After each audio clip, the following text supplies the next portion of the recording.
Oke, sejak kapan Anda mulai memakai hiasan wajah dan rambut wax itu? Oh, wax. Saya mulai memakai wax itu secara intens sejak mengenal culture rockabilly. Itu tahun 96-97. Jadi setelah mengenal culture rockabilly dan tahu kalau dalam culture itu bentuk rambut itu lumayan signifikan untuk karakter seseorang. Ya itulah sejak 96-97. Ya. Jadi sejak itu selalu membawa wax kemana-mana ya? Iya betul. Merepotkan tidak?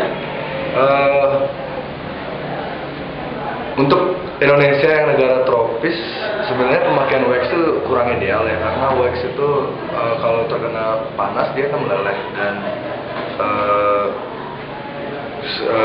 dia juga bisa lengket di tangan karena dia terkena panas itu, dan kadang-kadang itu cukup mengganggu juga. Tapi sampai sekarang saya belum menemukan wax yang bagus yang bisa tahan panas sekaligus tidak lengket di tangan, itu belum ada kayaknya.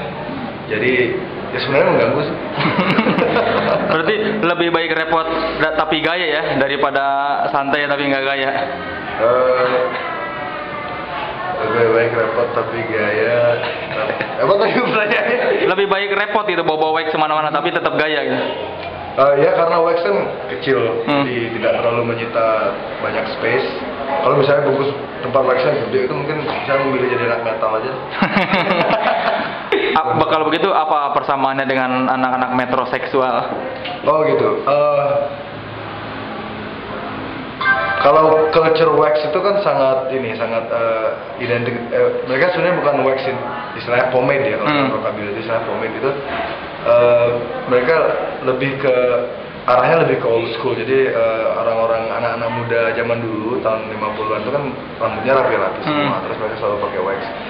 Jadi kalau dibanding sama metroseksual itu bedanya mungkin kalau di metroseksual itu mereka lebih up to date produk-produknya. Jadi selalu ada brand baru ini dengan spesifikasi yang apalah itu. Jadi formulanya selalu diperbarui, dan anak-anak metroseksual saya lihat sih selalu up to date mereka tentang masalah itu. Tapi kalau di culture rockabilly atau punk rock, wax itu justru yang makin old school, makin murah, harganya cuma $2 wax yang saya pakai itu, dan nggak harus up to date, jadi nggak harus pakai wax yang keluaran terbaru dari L'Oreal atau apapun itu. Pilih dan lebih iklannya nggak ada iklan. Kita bukan korban iklan jadi ya, kita korban culture rockabilly. Nah, kalau disuruh milih lebih cinta mana? Cinta pada Mike Ness atau Johnny Cash? Waduh, Anda mau nyuruh saya berselingkuh?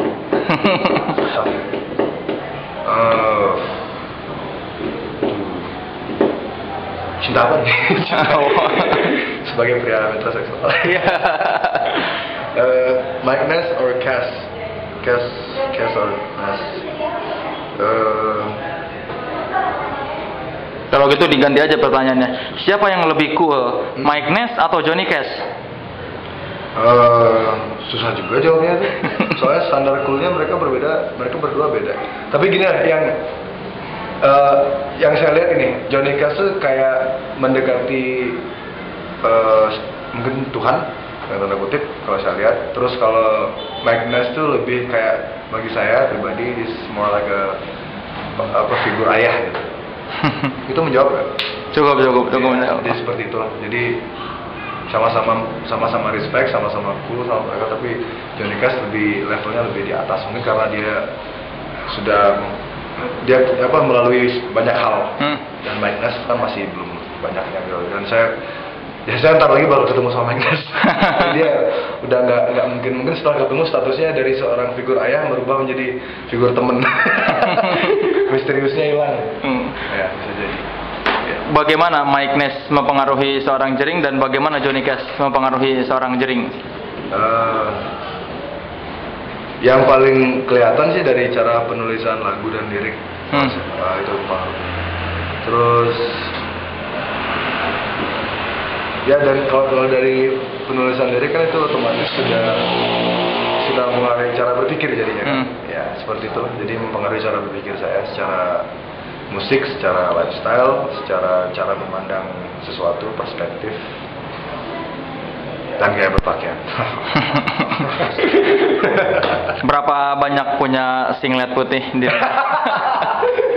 Kamu kayak di Twitter aja nanya, beli. Kenapa sih kalau setiap masuk TV pakai singlet?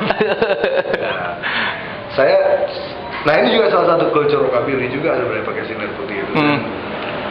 Dan ini di harganya kan murah banget gitu. Jadi cuman berapa ya? Cuman $5 dapat 6 pieces. 50.000 menurut Iya, jadi satu pieces itu 10 ribuan dan saya biasanya nitip sih sama teman di luar dan sekarang karena teman-teman saya juga banyak yang kadang-kadang minjem nggak dibalikin. Jadi tinggal ya paling sekarang ada 8. Itu beda dengan singlet yang biasa ditemukan di Alfamart ya? Beda, cuttingnya beda dan harganya juga beda. Nah, kalau ngomongin tadi pertanyaan soal pertanyaan di Twitter, pertanyaan seperti apa yang tidak akan dijawab? Kayaknya pertanyaan di Twitter yang saya tidak akan jawab adalah pertanyaan seperti misalnya, Bli, kapan manggung di kota saya? Terus dia nggak nyebutin nama kotanya.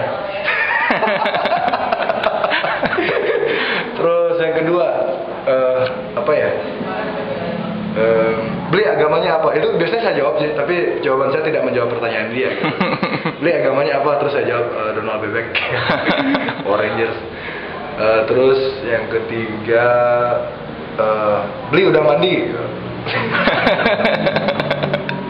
Ya, yang gitu-gitulah. Kalau pernah tersinggung nggak dengan pertanyaan orang di Twitter? Kalau pertanyaan tidak. Tuduhan yang bikin apa misalnya tuduhan yang sangat menyinggung? Yang paling sering, yang paling baru sih saya dituduh gay gitu, karena saya bikin tulisan tentang sikap homofobik yang berlebihan itu adalah sikap yang gay.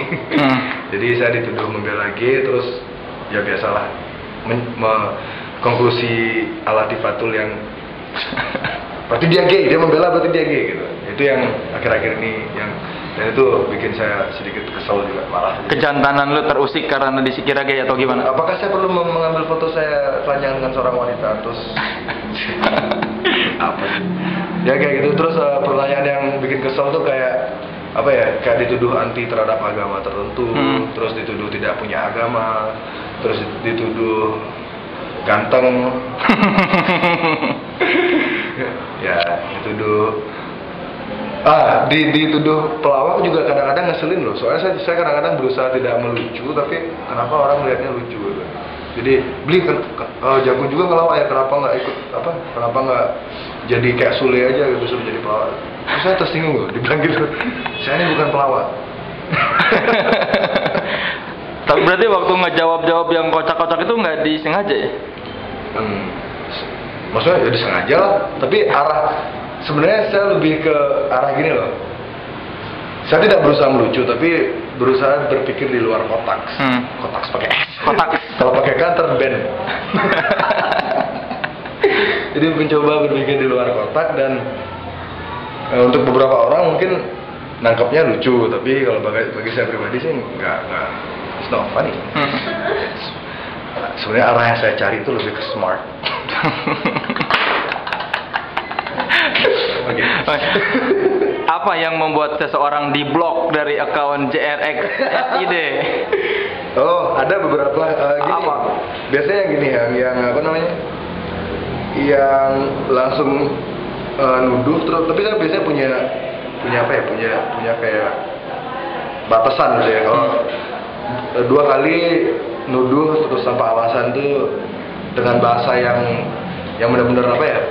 Ketika bahasanya tuh benar-benar rendah gitu ya, kan ketahuan kan dari cara ngomongnya tuh.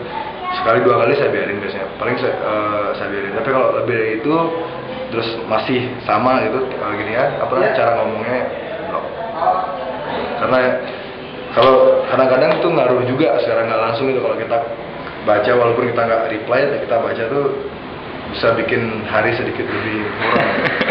Oh gitu. Karena tuduhannya kadang-kadang benar-benar nggak masuk akal. Apa misalnya yang paling nggak masuk akal selain tadi gay itu? Itu dah kayak yang paling sering itu ya dituduh itu dah anti agama. Paling sering itu kamu kamu sadar nggak ini Indonesia, ini negara yang gini ya gitu, seperti itu. Terus ada juga ancaman pembunuhan, itu juga sudah saya blok. Terus ada apa ya? Ada dari ormas gitu yang kirim saya tweet, terus bunyi tweetnya, jadilah lelaki jantan dan tidak usah banyak bicara. Apa sih maksudnya? Justru di Twitter itu buat bicara ya. Apa sih? Jadi kalau orang jantan tuh langsung tusuk aja gitu, nggak usah ngomong. Ya gitu-gitu, jadi saya blok aja. Seorang jering SID pernah menangis? Wah, terakhir kali nangis itu, tapi jangan bilang ya. Ini direkam tapi. Kadang-kadang pada saat dalam sebuah dimensi atau suasana yang pas gitu, misalnya di luar lagi hujan, terus saya di rumah sendirian malam-malam nonton film yang sedikit sentimental itu, kadang-kadang bisa nangis juga. Serius bisa ada kayak ya. Tapi kalau menangisi kenyataan enggak. Terakhir, deskripsikan seorang jering seperti apa? Dia seorang model. Udah itu aja. Udah kita.